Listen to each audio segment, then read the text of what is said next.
Hello friends, welcome to the channel.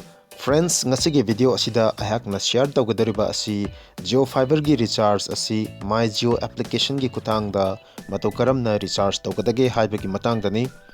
Masigi matangda adomso hana khangba yaurabadi it is okay. Aduga karigumba khangdragadi watch the video till the end.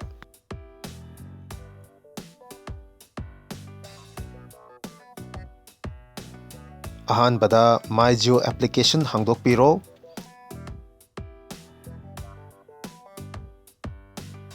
Hangdokpa matamda asigumba interface ama uba fangani.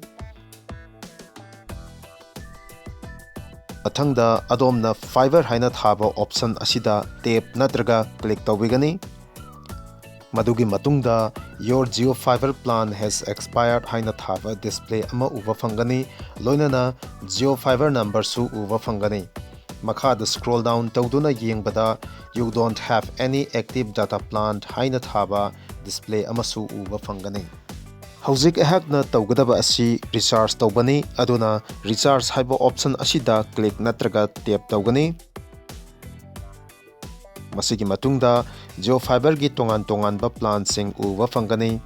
Haibadi monthly, quarterly, semi-annual, annual asina singba aduga speed ki matung ina 150 Mbps, 100 Mbps, 30 Mbps, 300 Mbps, 500 Mbps, 1 Gbps ki plan sing uba fangani.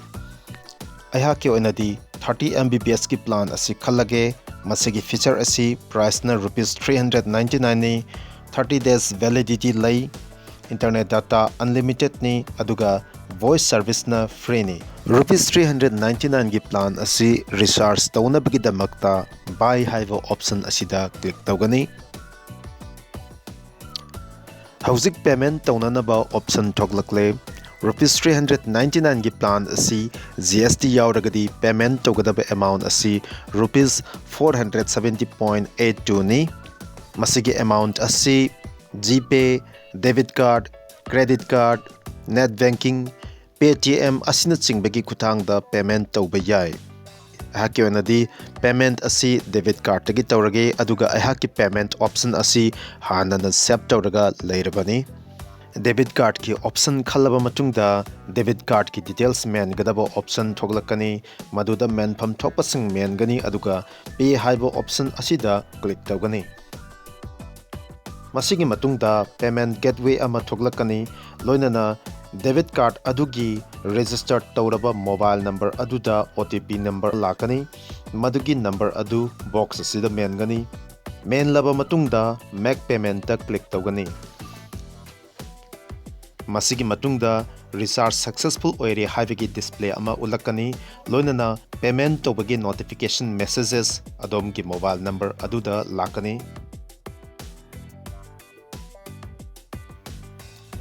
Hauzik done haiba option asida click tawduna yengbada home view da lakani. Hauzik Fiverr option asida click tawbada your Jiofibre plan has expired haina tharamba adu current plan haina active status oina uba fangani.